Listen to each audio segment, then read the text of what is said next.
pengawasan dalam pelaksanaan pemilu maupun pilkada itu tidak hanya semata-mata tugas dari pengawas pemilu. Betul. Nah, semua ikut berpartisipasi dalam hal pengawasan, sehingga harapan kita terwujudnya pemilu yang luber dan jurdil itu bisa tercapai. Hanya saja memang yang namanya money politik itu memang dari sejak zaman dulu sampai sekarang pun itu tidak bisa hilang. Itu seperti satelit ya, satelit bulan bagi satelit bumi ya. Selalu mengiringi. Satu poin yang paling penting bagi Bawaslu itu adalah meningkatkan komunikasi dan koordinasi, baik ke samping maupun ke atas. Sehingga kalau komunikasi dan koordinasinya bagus, insya Allah itu semua akan teredam dengan sendirinya.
Assalamualaikum warahmatullahi wabarakatuh. Salam sejahtera bagi kita semua. Salam Om Swastiastu, Namo Buddhaya, salam kebajikan. Jumpa lagi bersama saya, Randy Niko Ramanda, jurnalis harian Surya dan Tribun Jatim Network di program Mata Lokal Memilih. Bertempat di kantor Bawaslu Kabupaten Nganjuk. Saat ini saya sudah bersama Ketua Bawaslu Kabupaten Nganjuk, Bapak Yuda Harnanto. Untuk tahu lebih jauh mengenai persiapan apa saja yang dilakukan oleh Bawaslu Kabupaten Nganjuk, langsung saja kita sapa beliau. Assalamualaikum, Pak. Waalaikumsalam. Gimana kabarnya, Pak? Alhamdulillah. Alhamdulillah baik. Pak Yuda, langsung saja. Apa sih yang saat ini sedang dipersiapkan oleh Bawaslu Kabupaten Nganjuk untuk menyambut Pilkada serentak 2024 mendatang? Persiapannya ya? Iya, siap. Bawaslu Kabupaten Nganjuk untuk saat ini fokus pada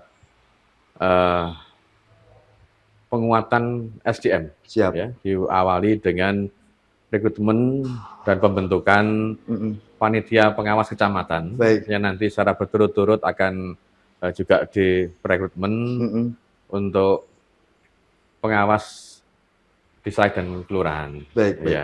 Kalau saat ini kalau kita berbicara pengawasan itu kan melibatkan banyak pihak dan semua elemen pasti ikut gitu loh.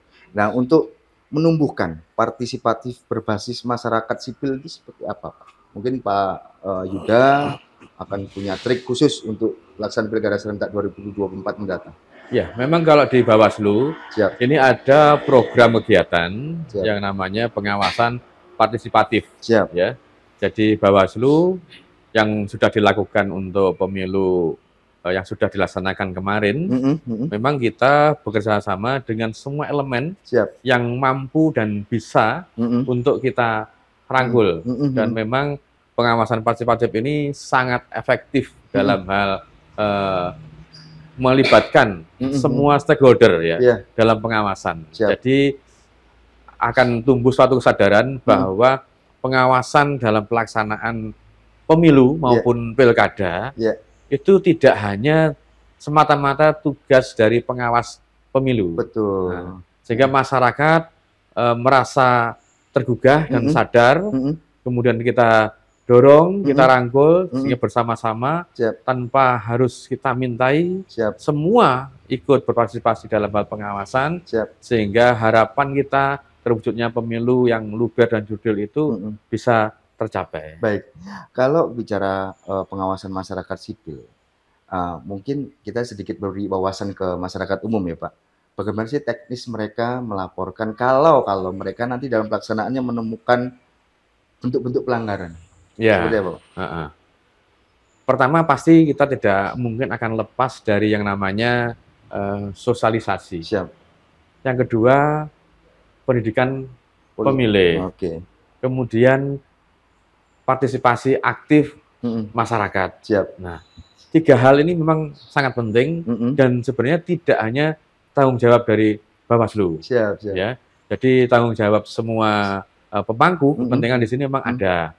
Jadi dari pemerintah daerah, khususnya dari Kesbangpol, itu juga ikut aktif dalam hal itu. Kemudian juga dari partai politik serta pemilu juga mempunyai kewajiban untuk itu. Kemudian dari lembaga perguruan tinggi pun juga kita libatkan, kita kerjasama dalam hal sebagai agen-agen yang nanti, karena perguruan tinggi ini kita pandang sebagai kelompok elit tersendiri sehingga betul. Mampu menggerakkan mereka-mereka yang usia mahasiswa, sehingga dari pemilih-pemilih, anak-anak muda yang masih pemula, ini juga merasa memiliki untuk mensukseskan pemilu ini ya Pak, ikut mengawasi itu ya. Mantap sekali.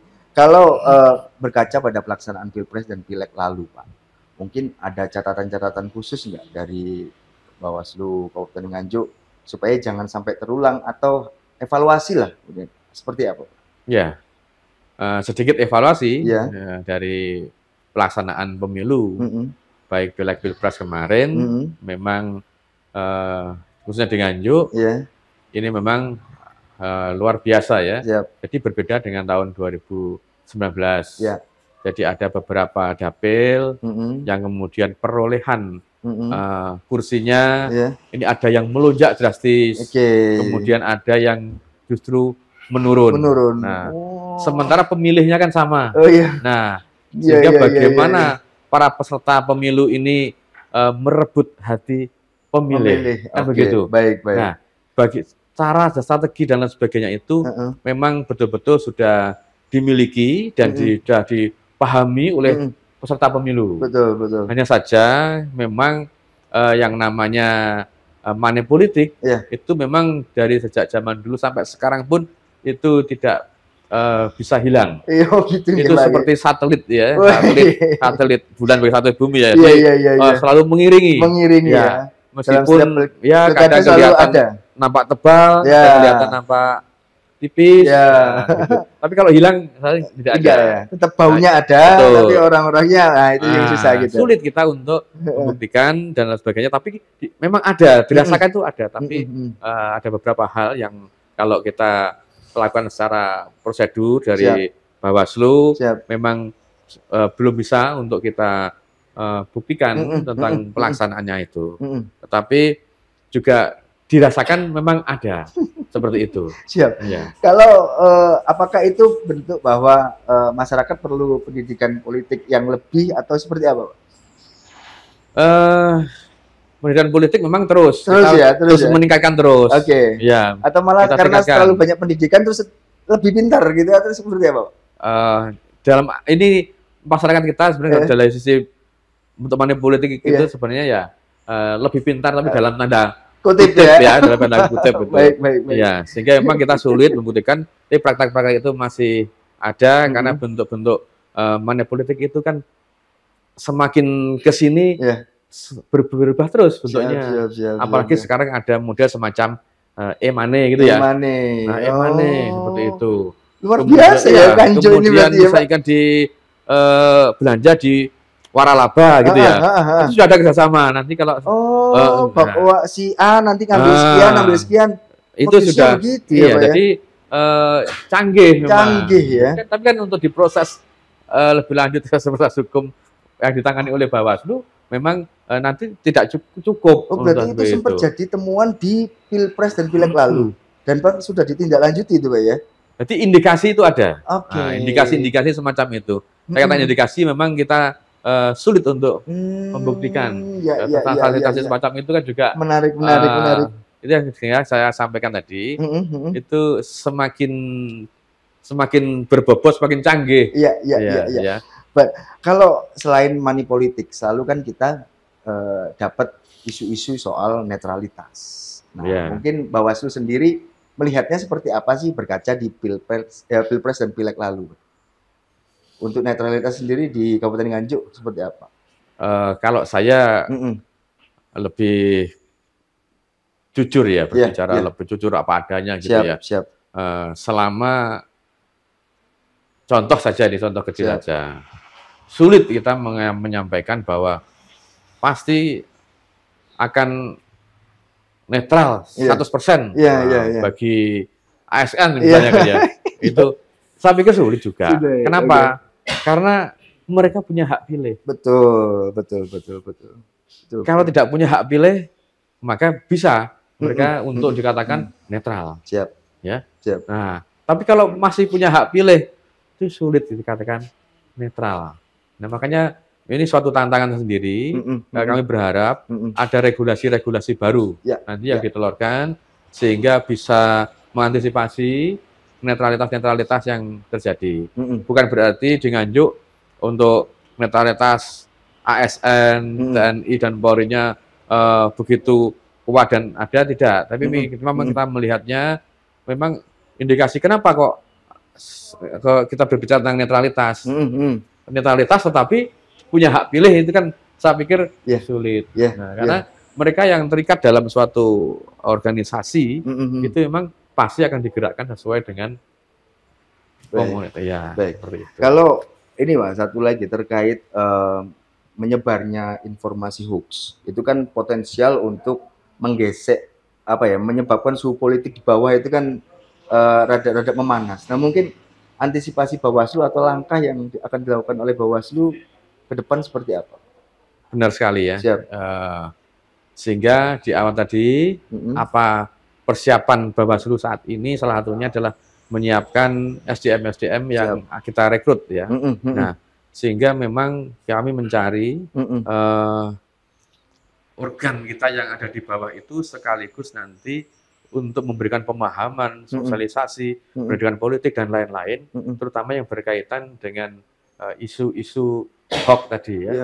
Itu memang yang sangat berbahaya untuk saat ini. Itu bisa membelah ya, membelah persatuan, keutuhan bangsa dan negara ini. Jadi memang itu menjadi fokus utama kami.